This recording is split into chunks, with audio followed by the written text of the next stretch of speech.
Hey, what's up? I hope you're having a fantastic day and welcome back to another video. Now today I'm going to show you how you can set up an external foot switch with the Bosch GT-1000 core. Now I do have a more detailed tutorial available inside of my Bosch GT-1000 core ultimate guide that I'll link in the video description down below, where you can learn more about your GT-1000 core and all of its different settings. Now for today's video, I'm going to be using the Bosch FS7, and I did recently do a video comparing the Bosch FS7 against the Bosch FS6, and you can check that out over here if you want to learn the differences between the two external pedals and some of the features they have got. Now my preferred way to connect my dual foot switch to the GT-1000 core is by using a balanced TRS jack cable. Now this is just a standard sort of guitar jack cable that has got two rings on the cable itself. Now because we're using a dual foot switch, we require this style of cable because obviously we have two foot switches. So the reason why we have two rings is because one ring will go for foot switch A and the other ring will communicate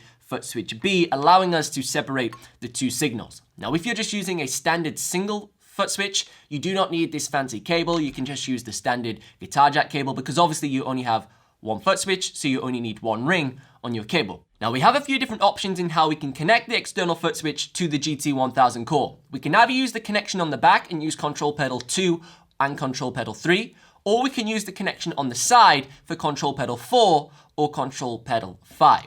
Now you could go one step further and also connect an external expression pedal to the side of the GT-1000 core and have a volume pedal or a wah pedal in combination with your external foot switch. And if you want to learn how to set that up, you can check out this video over here. Now I believe the default configuration for an external foot switch on the GT-1000 core is patch up and patch down. And as you can see, when I select foot switch A, it increases through my patches, and when I click foot switch B, it decreases through my patches. This is actually my preferred way of using the external foot switch because it allows me to use these in stompbox mode for turning my distortions and my effects on and off, and then I can just switch through all of my different patches and then use this in manual mode instead of using it in preset mode, giving me sort of the most flexibility with the most minimal amount of foot switches on the device itself. But if you want to customize this, I'm going to show you how you do that right now. Now to customize your external foot switch, you want to head into the menu and go over to controller assigns. Now you do have two different options here for customizing this foot switch. You can either do the simple way inside of the control functions menu,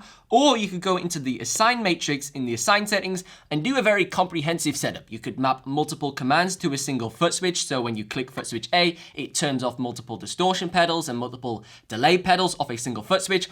All that type of stuff is possible within this menu here. But we're going to go for the more simpler option because for a majority of use cases, this is probably all you will require. Now, inside of the control function, we have access to all of the foot switches on the GT-1000 core and also all of the external foot switches and expression pedal parameters. And inside of this little table, we can adjust the function, the actual mapping of that particular foot switch, the mode, whether it's momentary or toggle, and also the preference, whether it's a global foot switch or whether it's patch specific. And we'll deep dive into these in just a moment. Now, if we use this little arrow key over here, this will allow us to scroll through to the other options within this menu. So we can now customize all of the external control pedals here, 2 through to 5.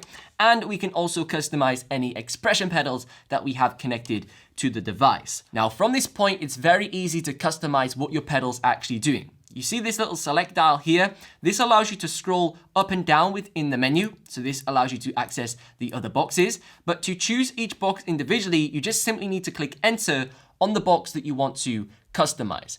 Now, there's something really important to understand about your external foot switch, and that is the fact it is inverted. Now, foot switch A is actually control pedal 3, and foot switch B is actually control pedal 2. You may assume it would be the other way around, that foot switch A would be control pedal 2 and foot switch B would be control pedal 3, because that obviously makes a little bit more sense. But it is the other way around, and it's like this on all of Bosch's devices. So you can currently see right now, obviously my control pedal 3, which is foot switch A, is +1 on the patches. And as you saw in the demonstration earlier, whenever I clicked foot switch A, that would increase the actual patch number. And then whenever I would select foot switch B, which is control pedal 2, that would decrease the patch number. And if you want to change this, it's very easy. Just click enter on this box here and you can customize the function. You just scroll through the menu and choose whatever it is that you require, delay, tap, even the tuner, and you can choose within this menu. So for example, I'm going to change it to tuner so I can illustrate that we have set this up correctly. Now the next option is